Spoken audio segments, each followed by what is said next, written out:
تم اس گھر کی بہو نہیں بلکہ بیٹی ہو، تم میرے اکلوتے بیٹے کی بیوی ہو، یہ گھر تمہارا ہے، تمہارا کام بنتا ہے کہ اپنی ذمہ داری سنبھالو۔ شادی کو 2 سال گزر چکے ہیں۔ ہادیہ نے یہ سنا تو فٹافٹ فون اٹھایا اور غفور کو کال لگائی۔ غفور نے کال اٹھاتے ہی پوچھا، کیا ہوا ہادیہ؟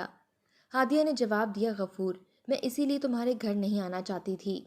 کل ہی تو ہم یہاں شفٹ ہوئے ہیں اور آج تمہاری ماں نے مجھے باتیں سنانا شروع کر دیں۔ ہم اچھے بھلے وہاں رہ رہے تھے لیکن تم کو اپنے گھر میں رہنا تھا۔ غفور نے کام کا کہہ کر فون رکھ دیا اور کہا کہ شام کو اس بارے میں بات کرتے ہیں۔ شام کو کام سے چھٹی کرنے کے بعد غفور گھر پہنچا۔ آگے ہادیہ منہ پھلائے بیٹھی ہوئی تھی۔ غفور آتے ہوئے کھانا لے آیا تھا۔ اس نے خود کھانا گرم کیا، پہلے اپنی ماں اور بھائی کو دیا اور اس کے بعد وہ اپنے اور ہادیہ کے لیے کھانا لے کر اپنے کمرے میں داخل ہوا۔ ہادیہ نے بازار کا کھانا دیکھا تو خوشی سے کھل اٹھی۔ کھانا کھاتے ہوئے ہادیہ نے پوچھا، غفور، ہم 2 سال تک جس گھر میں رہے اس کا رینٹ کتنا تھا؟ غفور نے سوچ کر بتایا، پانی، بجلی اور گیس ملا کر ٹوٹل 25,000 روپے بنتے ہیں۔ ہادیہ نے مسکراتے ہوئے کہا، اس کا مطلب ہے کہ اب وہ 25,000 روپے مجھے ملا کریں گے۔ غفور نے حیرت سے ہادیہ کی طرف دیکھا۔ پچھلے 2 سال میں وہ ہادیہ کو خوش رکھنے کے چکر میں بری طرح سے پاگل ہو چکا تھا۔ مہنگی چیزیں اور ہر چوتھے روز گھومنے کے چکر میں وہ کافی مقروض ہو چکا تھا۔ اس کے پاس جب کوئی چارہ نہیں رہا تو وہ اپنے بھائی اور ماں کے پاس شفٹ ہو گیا تاکہ تھوڑی بچت ہو جائے اور وہ ان قرضوں سے نجات پائے۔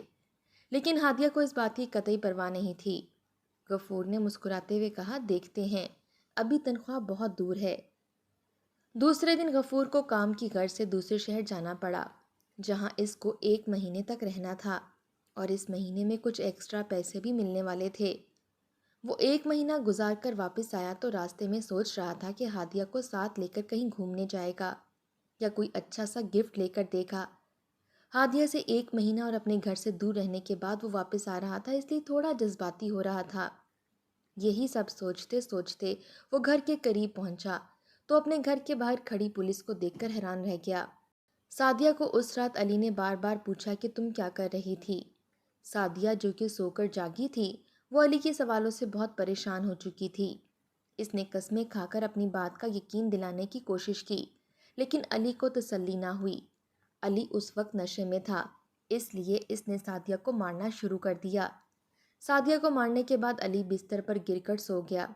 وہ نشے میں بری طرح سے دھت تھا۔ دوسرے دن سعدیہ نے ابو کو کال کی اور ساری بات بتائی۔ ابو کی بات سن کر سعدیہ حیران رہ گئی۔ وہ کہہ رہے تھے کہ ہماری عزت نہ خراب کرنا، جس گھر میں بیٹی کی ڈولی جائے وہاں سے اس کا جنازہ نکلنا چاہیے۔ سعدیہ نے روتے ہوئے کہا، ابو، میں بھائی کو کال کر رہی ہوں، میں اس جہنم میں نہیں رہ سکتی۔ سعدیہ کے ابو نے اس کو اپنی قسم دیتے ہوئے بھائی کو کال کرنے سے منع کر دیا۔ سعدیہ نے فون بند کر دیا۔ دوسرے دن علی اپنے کسی دوست کے ساتھ واپس آیا۔ وہ دونوں کافی سارا گوشت لے کر آئے تھے۔ علی نے سعدیہ کو کھانا بنانے کا کہا اور خود اپنے دوست کے ساتھ بیٹھ کر نشہ کرنے لگا۔ سعدیہ کھانا بنانے لگی۔ جب کھانا تیار ہو گیا تو سعدیہ نے علی کو آواز دی لیکن آگے سے کوئی جواب نہ آیا۔ تھوڑی دیر انتظار کرنے کے بعد جب سعدیہ دوسرے کمرے میں گئی تو وہاں پر 5 مرد بیٹھے ہوئے تھے اور علی وہاں پر نہیں تھا۔ سعدیہ نے علی کے بارے میں پوچھا لیکن ان میں سے کسی نے جواب نہیں دیا۔ سعدیہ نے دوپٹہ سیدھا کیا اور کچن کی طرف چلی گئی۔ ان کا گھر قدرے ویرانے میں تھا کیونکہ علی کے ابو اپنی زمینوں پر کھیتی کیا کرتے تھے۔ سعدیہ جب کچن میں تھی تبھی ایک بندہ کچن کے دروازے میں آ کر کھڑا ہو گیا۔ سعدیہ کے سامنے علی کا فون پڑا ہوا تھا۔ سعدیہ نے اس بندے کی نیت دیکھتے ہوئے بھائی کا نمبر ڈائل کرتے ہوئے پوچھا، آپ کچن میں کیا لینے آئے ہیں؟ انور اس وقت جم میں تھا۔ جب اسے فون کی رنگ ٹون سنائی دی، علی کا نمبر دیکھ کر انور نے فون رکھ دیا۔ جب دوبارہ رنگ ٹون سنائی دی تو انور نے فون اٹھا لیا اور کان سے لگاتے ہوئے بولا، ہیلو انور۔ ابھی جواب کا انتظار کر رہا تھا کہ سعدیہ کی چیخوں کی آواز سنائی دی۔ انور نے پاس ہی پڑی ہوئی بائک کی چابی ہاتھ میں لی اور بھاگتا ہوا بائک کے پاس پہنچا۔ دوڑتے دوڑتے اس نے ہینڈ فری نکال کر فون سے لگا لی۔ ادھر سعدیہ نے جب اس آدمی سے پوچھا کہ کچن میں کیا لینے آئے ہو تو اس نے کوئی جواب نہیں دیا۔ سعدیہ نے بھائی کا نمبر دوبارہ ملانے کے بعد اس آدمی کو باہر جانے کا کہا۔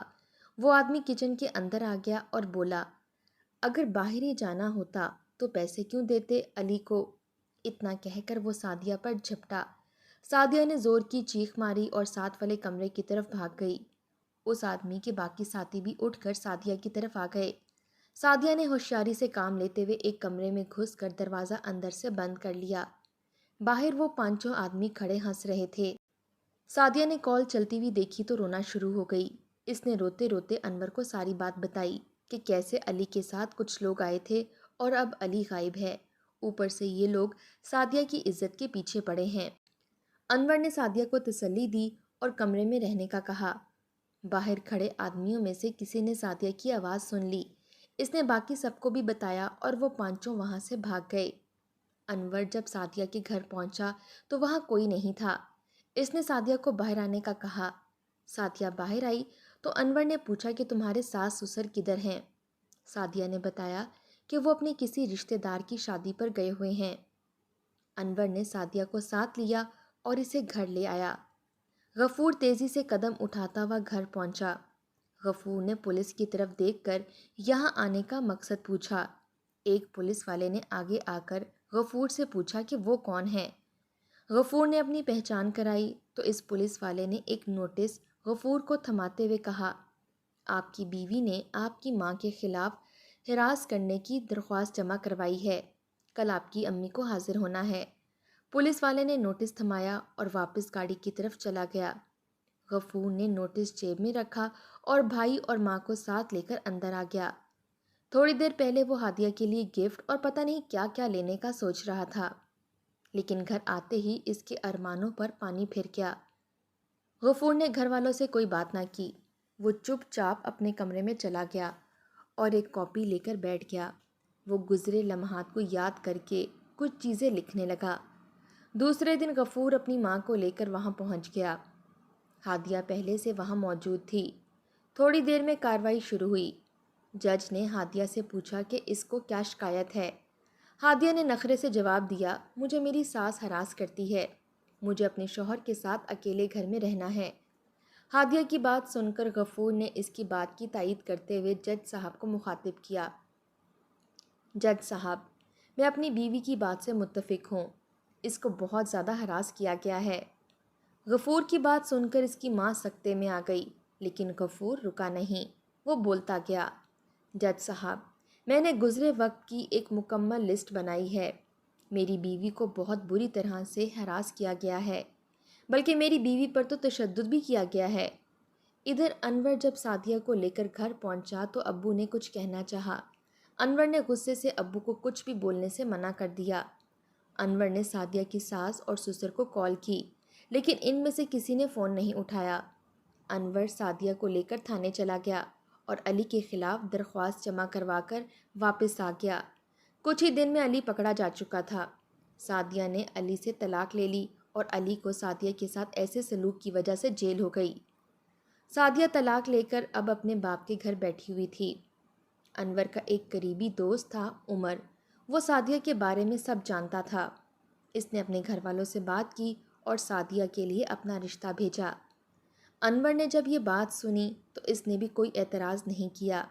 اس طرح سعدیہ کی شادی عمر سے ہو گئی۔ غفور نے اپنی جیب سے ایک لسٹ نکالی اور جج صاحب کو پڑھ کر سنانا شروع کی، جج صاحب، میری بیوی کے گھر والے مڈل کلاس فیملی سے تعلق رکھتے تھے۔ تب ایک بار ہادیہ سے شیشے کا گلاس ٹوٹ گیا۔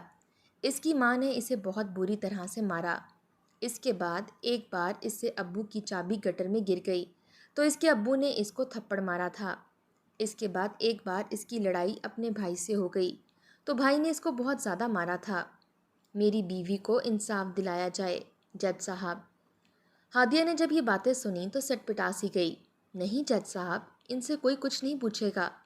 غفور نے ہادیہ کی طرف دیکھتے ہوئے پوچھا، کیوں ہادیہ، ان سے کوئی کچھ کیوں نہ پوچھے؟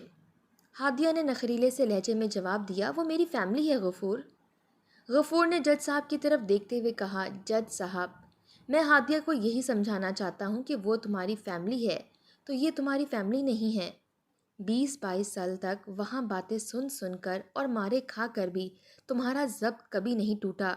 میری ماں نے تو صرف زبانی ہی کچھ کہا ہوگا، تم اتنی سی بات برداشت نہ کر پائی۔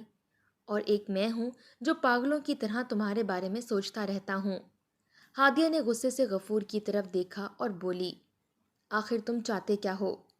غفور نے ہادیہ کی آنکھوں میں دیکھتے ہوئے جواب دیا، میں تم کو طلاق دے رہا ہوں۔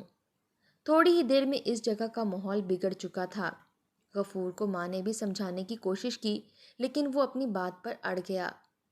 کچھ دن بعد ہادیہ کے گھر پر کسی نے بیل بجائی۔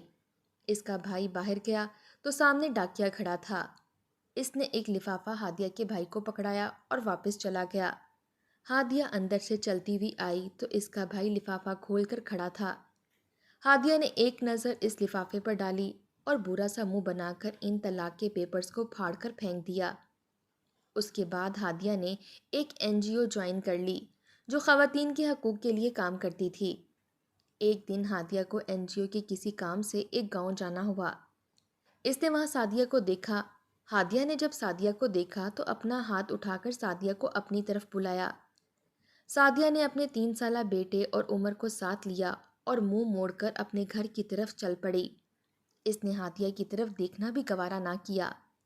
ہادیہ وہیں کھڑی ان تینوں کو جاتا دیکھ رہی تھی۔ غرور کرنے والے ہمیشہ اکیلے رہ جاتے ہیں۔ آج ہادیہ کے پاس پیسہ، آرام، دولت سب کچھ ہے، لیکن وہ بہت اکیلی ہے کیونکہ اس کے ساتھ نہ تو اس کی دوست ہے اور نہ ہی اس کا شوہر۔